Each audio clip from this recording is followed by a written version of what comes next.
All right, check it out, guys. What we got here is a 2010 Chevrolet Impala, and I'm going to be replacing some parts on it. So let's get to it. So you can see here, I got some issues. I doubt you can see it on this camera, but you can definitely see what I'm talking about when I get those bars taken out. But they are seriously bent. Like someone might have lifted the rear end up with a forklift and just bent both of them on both sides. So what I'm about to do is get it all jacked up and ready to get up under there so I can get busy. So let's get to it. Alright, this is where we at. Got the car currently jacked up. All four corners on jack stands. And what I'm about to do now is get the tools out so that you guys can see exactly what you're going to need so that you can get this job done in the most efficient time as possible. Alright, so. Alright, this right here is where we're going to be at for starters as far as tools needed. I got my electric impact wrench. I also have my assortment of 1/2-inch wrenches here, 1/2-inch sockets. I'm gonna definitely need a 13, 17, 13, 18, 19, and 21. I'm gonna need an adjustable wrench, to hold on to the nut on the opposite side. And I got my ratchet here just in case. And right here I'm gonna show you why I'm replacing these parts. So let's take a look. All right, that right there is your adjustable track bar. And as you can see, it does not look straight whatsoever. It's got one hell of an angle to it. And you can see the same applies to the lateral bar back there as well. If I got the name correct, I'm pretty sure it's a lateral bar. The forward lateral bar. But the same applies to the other side as well. You may not be able to see it as good, but they're all bent. So. Alright guys, so check it out. I got my wheel off and I use my handy dandy Porter cable electric impact wrench. I would say impact wrench is so long. I keep forgetting what the hell that is. But yeah, it is such a great tool to have. No loud, noisy air compressor. When I thought I really wanted an air compressor, I'm finding myself really loving this electric impact wrench. I got it at Tractor Supply Company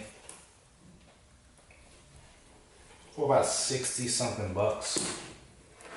I mean, if you're going to be working at home, why not get one that's corded?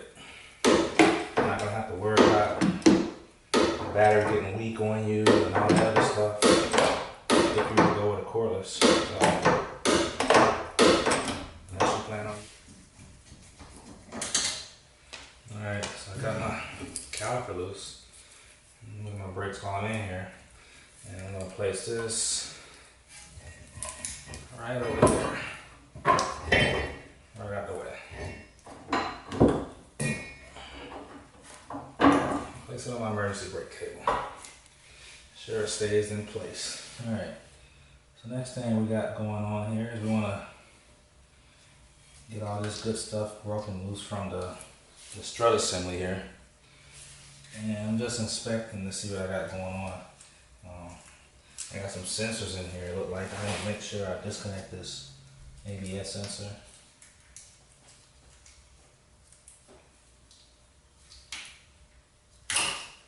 Get that out of your way. Last thing you want to do is have to be replacing that. All right.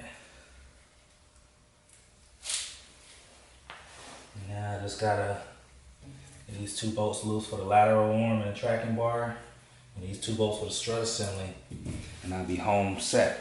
So, as you notice, this isn't an impact socket. It is highly recommended if you're using an impact gun to use an impact socket because these could potentially break under the high duress of the impact gun. So, just a side note for you there. All right. This one looks like it's going to be a 21. Yeah, it is. So.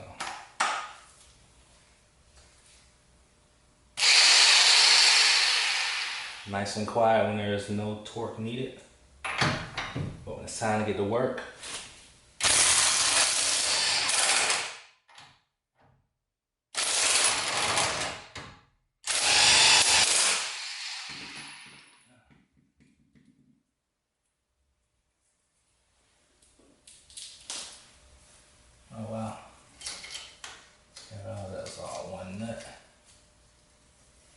side again.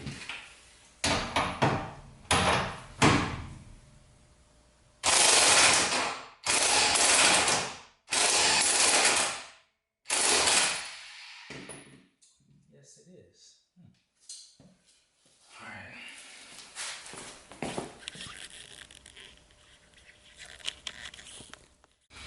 All right, so I got the wrench that's necessary to hold the other side in place while I get this nut off of here. And what I have is a 3/4 inch wrench, equivalent to a 21 millimeter. So let's go ahead and do this.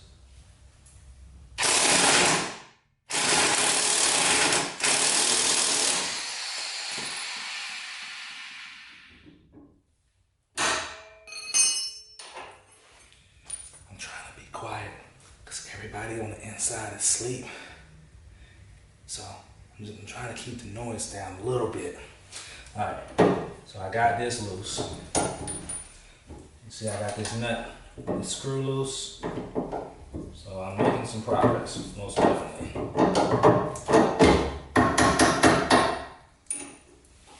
All right, so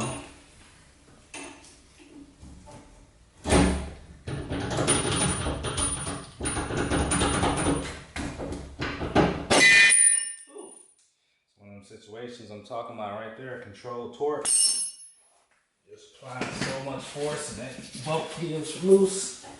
Your hand just gonna go wherever. So keep that in mind. Keep your parts together, your nuts and bolts, so that everything will be ready to go back in when it's time. And as you can see, I got everything loose. Only thing left for me to do is loosen up the strut assembly, and this whole assembly here is going to drop down and give me the space I need to work. So the e-brake cable is still going to be hooked up, but it should give enough to get out of my way. So I'm going to get on and move on to getting this loose.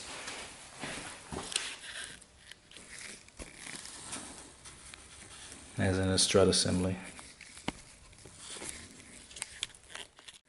All right, guys, check this out. At this point, I'm going to recant, and I want to say that it is unnecessary to remove the strut assembly. And I'm only saying that because I have this free. I have this bar free. So the only thing I really need to do is go ahead and lower this rear assembly here, so that I can have full access to those bolts. And I'm going to go on the other side, and I'm going to get the other side the exact same way I have this, without removing the strut assembly. And we're going to go from there. And if it's necessary to remove it, you guys will definitely know. But right now, we're going to go with not removing this wheel assembly from this rear strut assembly. And that'll save us having to beat these bolts out and make all that racket, especially if it's unnecessary. And it's also kind of good to wear a mouth mask, a face mask, because I'm tasting shit in my throat. Keep that in mind. Safety first. All right, so we are now back underneath the vehicle. And as you can see, this here, it's this location of where the lateral and tracking bars is. So this whole assembly here is what we will be lowering. Alright, so there's 2 tracking bars coming out to the wheel assembly here. And we're about to go and loosen up these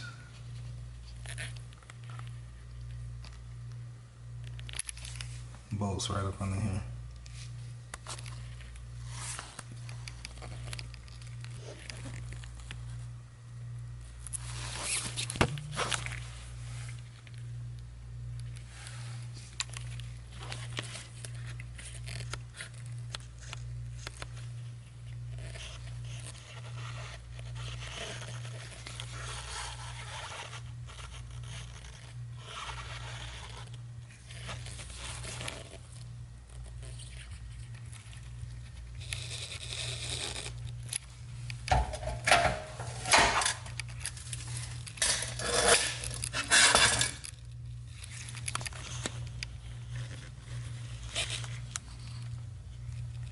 It's one bolt.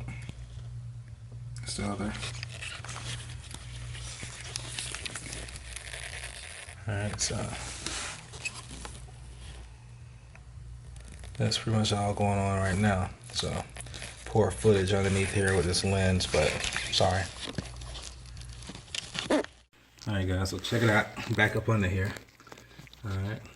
This is where we at. I got all 4 bolts as I showed you earlier. Those 2 bolts there. And the same 2 on the exact opposite side of the vehicle. You already want to have your jack in place. So as you can see, it's loose. I'm gonna lower the jack. You got minor things that's going to be resisting it coming down, so you just want to pay attention to your cables and such. You got your exhaust right there, so just pay attention. I'm observing. The only thing that's really keeping it in place, is going to keep it from falling, is you got your sway bar here, and this bolted to the strut assembly as well as to this, so it's not going nowhere if you didn't have a jack. You just want to be able to control it so that you can bring it down or get it yourself enough space to work with. Because the difficult part here is that you gotta get this bent rod out, and the nut, the bolt is actually on the back side, so when you get the nut off, it's still going to be there. So you want to get enough space where you can get that bolt out. So I'm going to attempt to go ahead and get that done. See where we at. We're making progress. I got the front. Got that lateral arm out right there. As you can see, it is bowed like a mug. Yes, it is. Very bent. And I'm about to remove this one here, which is extremely bent as well. And I'm able to use my impact wrench at this point. I'm holding it in place with an angled 16-inch wrench. So that's what you're gonna need, 13/16-inch wrench. With a 19 on the other side. If you got a 19mm wrench, that should work, I'm pretty sure. Alright, let's see what we can do from here. I'll let you guys watch this.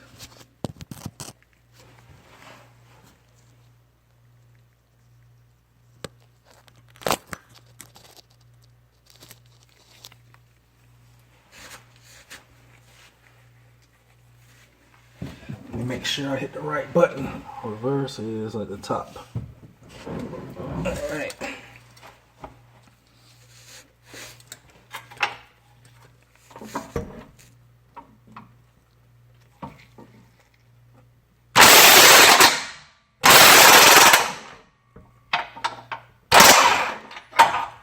Too easy. Should be. It's not all the way loose, so let's go ahead and finish it off. I'm talking about too easy. I'm not even done yet. I'll still dealio. Alright. I'm just gonna throw this on here. I'm gonna let the impact gun do all the work. You know? Why should I if I don't have to? Reverse is the top.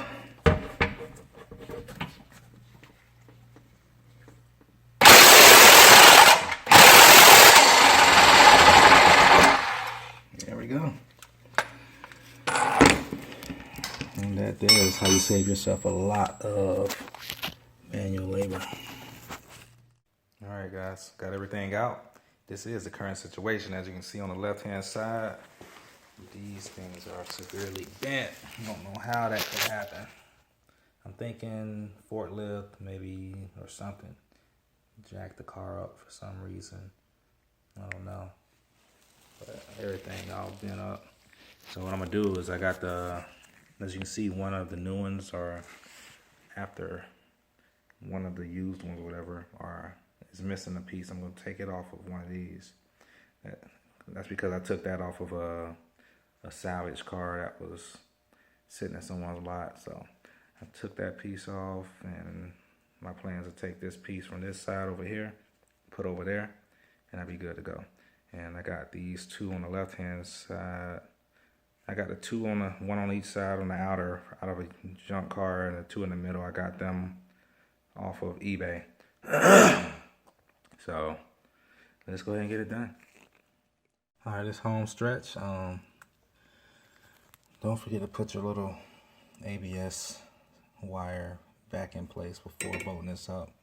It has to run across the top of this lateral control arm. So be sure to put it in place, or you find yourself having to pull it back out, put the clips back on, and having to move this shit around to get that bolt back between the gas tank and to the subframe. So don't forget your cord. And that's pretty much it, guys. I mean, it's pretty much a done deal. It's just putting the screws back in place at this point. But I'll keep you filled in on what's going on as I continue to do what I'm doing.